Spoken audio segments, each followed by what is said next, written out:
hours before the Avengers would come to Lagos, Nigeria, in pursuit of Bro Romlo, who is on a mission to retrieve a biological weapon from the Institute of Infectious Diseases.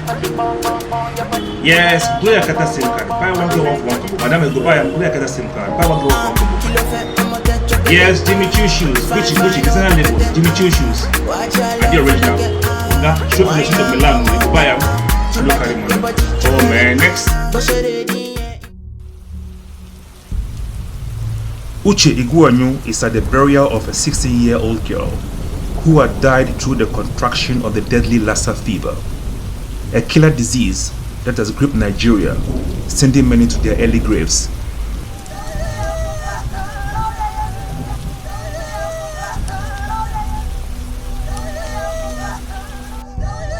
This was his third burial attendance in less than a month, and judging by events, it most certainly wouldn't be his last. As a geneticist and virologist, he has made it his business to find a vaccine for this notoriously invasive disease. He is visibly upset both for the lack of scientific breakthrough he has been longing for and for proactive governmental intervention.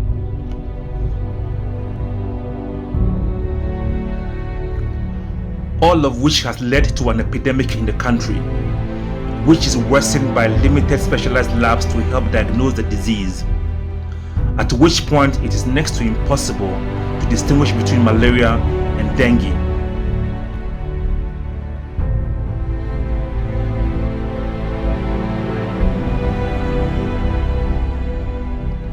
For years, he has been sequencing the DNA of the virus's host, the multi-mammoth rat, to fight the disease.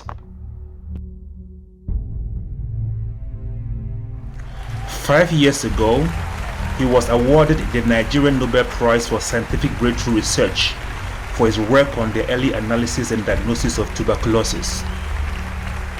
This one was proven to be a much tougher contender and is dismayed by its disruptive consequences.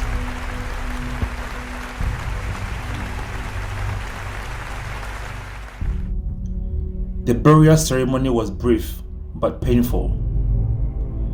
The deceased girl's family and friends had come to bid their final farewells.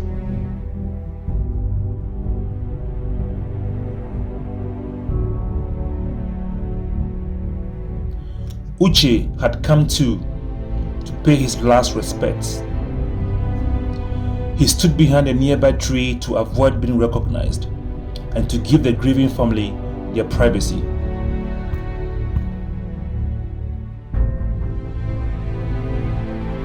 After formal rituals, the girl's coffin was finally lowered into a grave.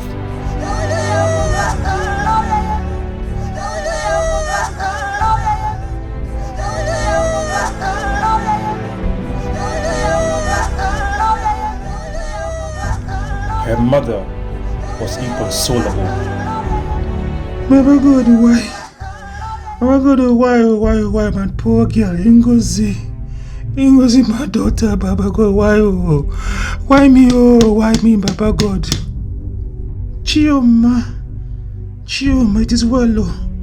God is in control, Chioma, it is well.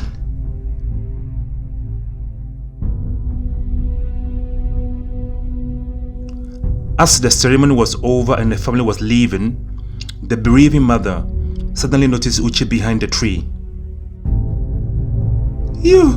I know you. I remember you. You were at my house. I'm at my daughter's bedside at the hospital. I remember you. You were the doctor.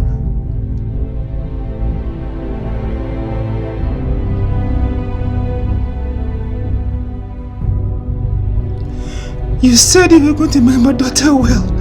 You said you were going to save my daughter, but you didn't. Now she's dead. Ngozi is dead. You didn't save my daughter. Why?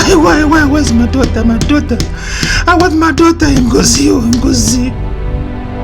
Bring my daughter back. Ngozi, bring her back.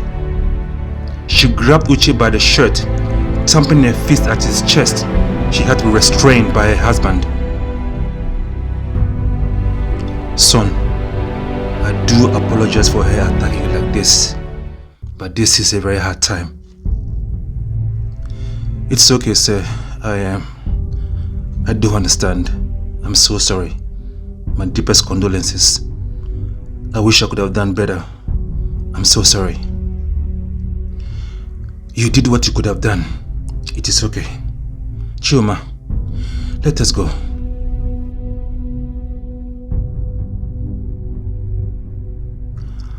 After the family's departure, Uche went over to lay his flowers. He had known Ngozi for a while. He witnessed the excruciating pain and suffering she went through before passing into the next world.